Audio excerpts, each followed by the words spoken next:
휴대폰 2년 약정이 끝나간다. 나는 카드페이 결제, 교통에 사용하는 NFC, 안드로이드 OS, 통화녹음, 스냅드래곤을 탑재한 휴대폰을 선호한다. 이 조건을 만족시켜주는 게 LG폰이다. 그래서 나는 LG 휴대폰을 사용한다. 근데 이게 무슨 일이야? LG가 휴대폰 사업에서 철수한다. 점점 휴대폰을 구입하는데 선택권이 줄어들고 있다.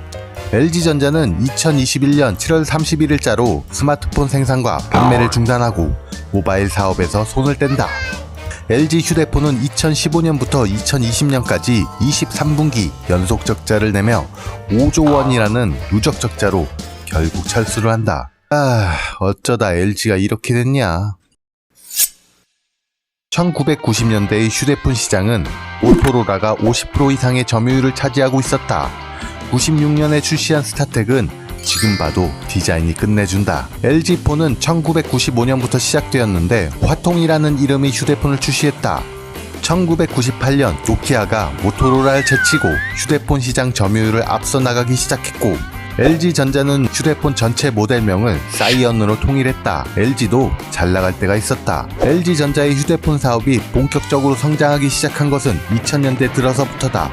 2005년 출시한 초콜릿폰은 전세계 2천만 대 이상을 팔아치우고, 2006년 샤인폰은 세계 최초로 스테인리스 스틸 소재를 사용해 호평을 받았고 1000만 대 이상의 판매고를 올렸다. 2007년 명품 브랜드 프라다와 손잡고 만든 프라다폰도 대박이 났다.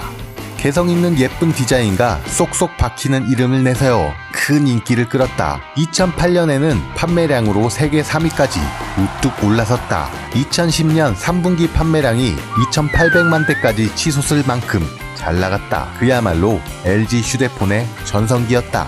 이런 흥행에 취하고 있을 때 저 멀리 미국에서 아이폰이 세상에 나왔다.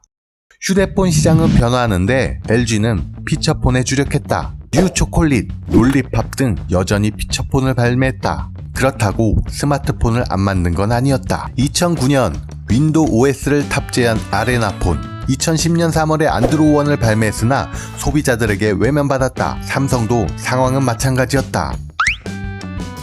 한국은 2009년에 아이폰 3G가 상륙했는데 국내 기업들은 아이폰이 국내에 들어오는 것을 매우 싫어했다. 와이파이로 무선 인터넷을 사용하고 앱스토어를 운영해 직접 콘텐츠를 유통하는 구조였기에 아이폰은 국내 기업 입장에서 수익을 깎아먹는 껄끄러운 존재였던 것이다. 그런 아이폰은 국내 휴대폰 시장에 큰 변화를 줬다. 미래의 먹거리를 예측하지 못하고 삼성과 LG는 뒤늦게 스마트폰을 제대로 만들기 시작한다. 이제 스마트폰 전쟁이 시작된 것이다.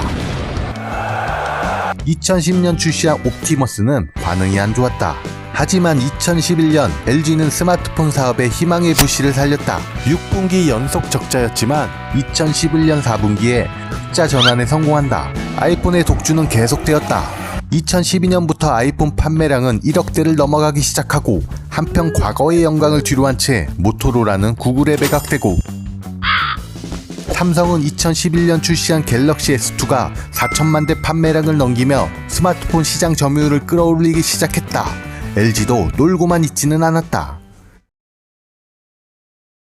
옵티머스 G는 발매 3개월 만에 전세계 100만 대를 팔았고, 2013년 발매한 G2가 국내에서 명기라고 호평받기 시작했다. 피처폰의 본자 노키아가 마이크로소프트에게 넘어가던 2014년 LG의 후속작 G3는 전세계 530만 대가 팔리며 희망의 끈을 놓지 않았다.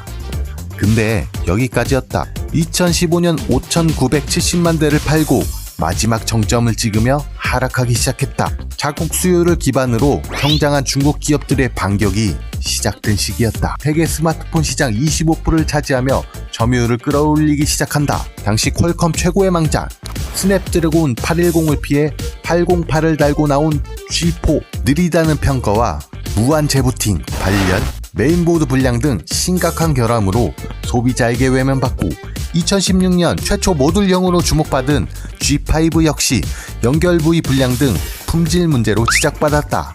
2019년에는 판매량 3천만 대도 무너졌다. 디스플레이, 2개의 전면 카메라, 하이파드 쿼드덱 등 차별화를 시도한 V 시리즈를 선보였지만 이렇다 할 성과를 내지 못했다. LG의 스마트폰 시장 입지는 점점 작아지게 된다. 북미 시장에서 10%로 3위이긴 하지만 전 세계 시장으로 보면 2%다. 과거 2007년 139만 대가 팔린 아이폰이 기타로 분류되었지만 지금은 LG가 기타로 취급된다. 결국 G, V 시리즈도 버리고 마지막 전략폰인 LG 윙을 내놓지만 국내 판매량은 10만 대도 미치지 못했다.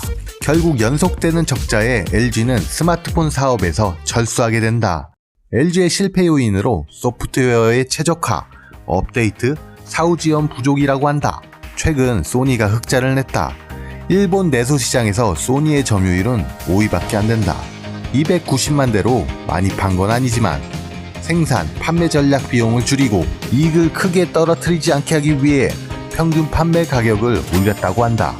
LG가 실험적인 제품과 판매에 집중하기보다 소비자를 만족시킬 수 있는 합리적인 제품에 집중했다면 어땠을까?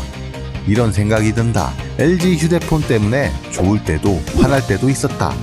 나중에 내 시대에는 LG가 휴대폰도 만들었어. 이런 농담을 하지 않을까? 그나저나 어떤 휴대폰을 사야 하나? 나는 페이 결제가 너무 편해서 국산 폰을 버릴 수가 없는데 선택권이 없어. 삼성폰이나 사야지 뭐. 잘 가라 LG 휴대폰. 그동안 잘 썼다.